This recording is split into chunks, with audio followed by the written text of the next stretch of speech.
Right. So do you actually want that close while we're talking? Yeah. Just to keep the background noise I'll down. just pass it to you. Sure. Go. I'm here today with climate activist Hero Carol Cohen from Extinction Rebellion Tamaki, Makaurau. Carol, why have you been arrested recently? Thank you for this opportunity, Kit. We've been lobbying and protesting and doing everything we can to get the action needed to to live within the planetary boundaries and to have a society that will be good for future generations, be good for ourselves, and it's not happening. In fact, the worst is happening. Just in the last day or so, the UN Secretary General has said we are on a suicide mission.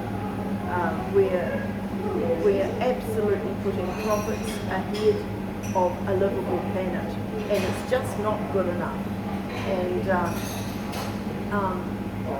I've been protesting for decades, and normal protest is not working. So we have to do something better and more effective. It is almost in desperation that I have joined with others, lots of others, to disrupt society, disrupt business as usual, to disrupt the motorways. Not that we want to stop people from moving around and getting to work, getting to where they need to be. We don't want to do that, but we are desperate to know how can we get decent action.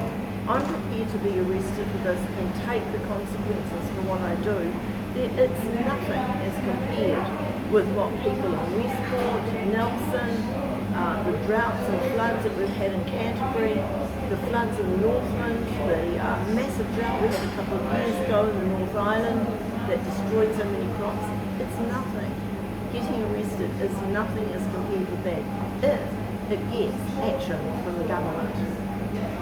What would you like to say to the Prime Minister? For goodness sake, act on your promise. You said this was your generation's nuclear moment. You have declared a climate emergency. You are doing stuff. We've actually had more progress in the last 5 years than the last 20. But we're still on a path of 3.5 degrees temperature increase from the pre-industrial temperatures, which is untenable, it's unlivable. What we're doing for our children and children's children, I have 7 grandchildren, what are they going to be like when they're my age? They're going to be living in chaos, and that's just not good enough. The Paris Agreement was for 1.5 degrees less than 2, and we're not on track for that. And finally, what would you say to the people of Makaurau? My heart goes out to everybody because we are having the wool pulled over our eyes. The government is not telling us the truth. The media is just slowly beginning to get on board with telling us the truth a bit here and there. Stuff is very good. Radio New Zealand could be a lot better, although it's not bad. New Zealand Herald, again, pretty mixed. And so we don't know. We have to find out.